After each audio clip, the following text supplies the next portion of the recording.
এই হচ্ছে আমাদের পেঁপে গাছ, আমাদের বাসা। এই যে আমাদের বাসা, এই হচ্ছে বাসার পেছনে পেঁপে গাছ। আমরা আজকে পেঁপে পারবো। অনেকেই শহরে এগুলা পেঁপেগুলো কিন্তু কিনে খায়, পেঁপের কেজির হিসেবে কিনতে হয়, কিন্তু আমাদের গ্রামে দেখুন আমাদের অনেক ধরনের গাছ রয়েছে বাসায়। বাবা পেঁপে পারবা?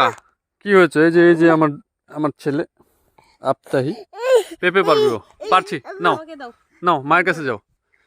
যে আমরা আজকে পেঁপে পারবো। পেঁপে কিন্তু সুস্বাদু ফল, এটি এমনিও খাওয়া যায়, তরকারি করেও খাওয়া যায়। এই দেখো, এই পাশে একটা, তার পিছনে একটা। কোনটা নাও? দাও আমাকে দাও। এই যে এই পাশে।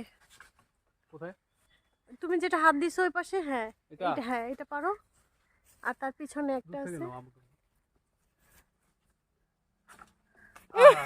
আমি দেখো ফার্স্ট টাইম সে কারণ কখনো পেঁপে পারিনি, আমি কখনো পেঁপে পারিনি, আজকে ফার্স্ট টাইম ট্রাই করছি।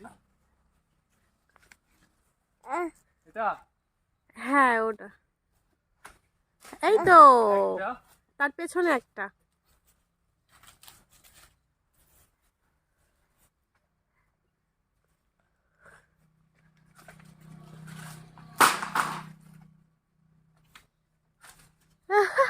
তুমি গাছটাই কেটে ফেলবা। তাই তো মনে হচ্ছে। না পারলে থাক থাক, একটাই থাক। পারবো না, আজকে প্রথম দিন একটা পারছি, এরপরে আবার পারবো। ওই যে ও পাশে আছে, ও পাশে রং ধরছে, ওইটাও পারতে হবে। এখনই? হ্যাঁ ওটা পেরে ফেলি। ঠিক আছে, পেঁপের দাওয়াত থাকলো, চলে আসবেন বাসায়। আল্লাহ হাফেজ।